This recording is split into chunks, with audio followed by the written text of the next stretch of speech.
What's up, guys? Fubsy here, and today I want to talk about something that's very near and dear to me because it's something that I'm currently trying to get better at and keep trying to work on. And that's how to be a better competitive player and how to get into the competitive scene. And this is not talking about things like win a PTQ because, duh, that will get you in the competitive scene, right? I'm talking about the steps you can take to be able to get to that level of winning a PTQ. So let's start with the first one, commitment. We have to commit our time to playing the game. Magic is a game all about commitment. It's different than StarCraft 2, for example. In StarCraft 2, you have to commit actual time to playing the game. The best players play, what, 8 to 10 hours a day, every day of the week? Magic, luckily, doesn't require that much playtesting. It can, a week before a tournament, but you don't have to play 12 hours a day to keep your skills in Magic.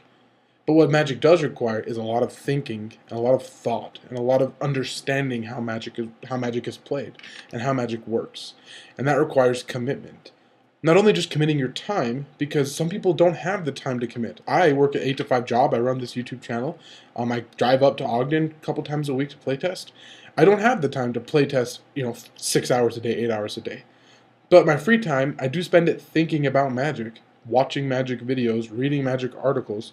I spend my free time with my friends talking about Magic. Everything I do, my time that I have for free is committed to Magic.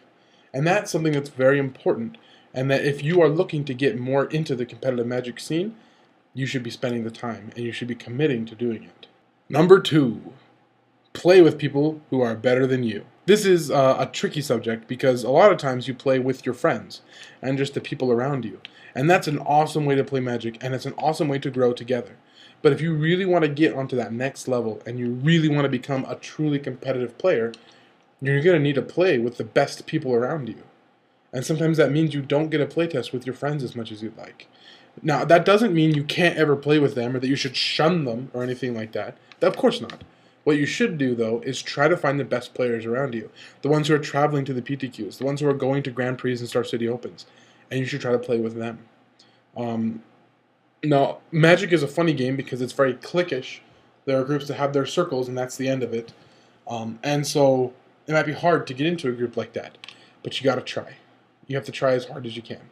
Even if that means just befriending them and going out to a movie with them or something. But just start to try and be around the better players. And they're most likely they're cool guys. You'll notice as Magic players, as like you get to the upper echelon, like the better and better players, they're much more cool, they're much more open, they're much more civilized. I don't know the word I'm looking for here, but I promise they'll be nice. For the most part. I can't promise for every single one. But the players around me sure are nice. And that's what you should try and do, is play with the best players and play around the best players. That is going to help you more than almost anything else, because they'll be able to point out things that you never even thought of. Playing in a group, playing on my team game grid, Arriba Game Grid! I learned more playing with those guys than I have ever before playing Magic. And I think it's really important to play with the best people around you. They're the ones who are going to lift you up to the next level. This video brought to you by Team Game. Number 3, relax.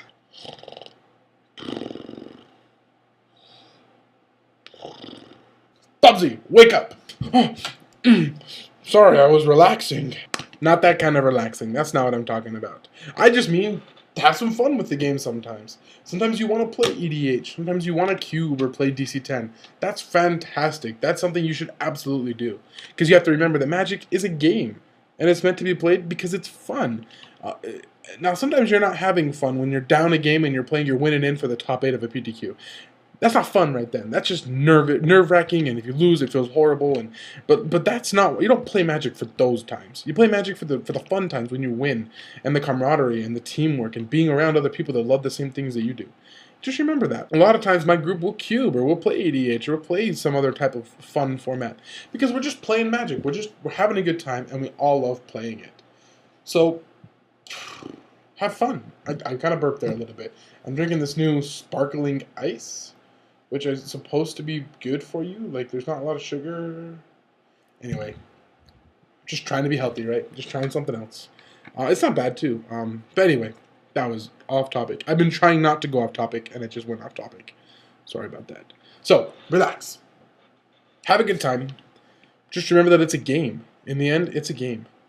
Now, if you follow those 3 steps, commit your time, play with the best players, and relax, you'll be a much better player. You'll see your game improve dramatically. And everything else that comes, like everything that Drew and I talked about playing your lands before spells or after spells, or making sure that you do this or that or the other, prepare for tournaments, that all helps a lot. That all falls right in line. But if you don't do these first 3 things, none of that's going to matter. So follow those 3 steps, be a better player, and let me know how it goes, okay? I love you guys.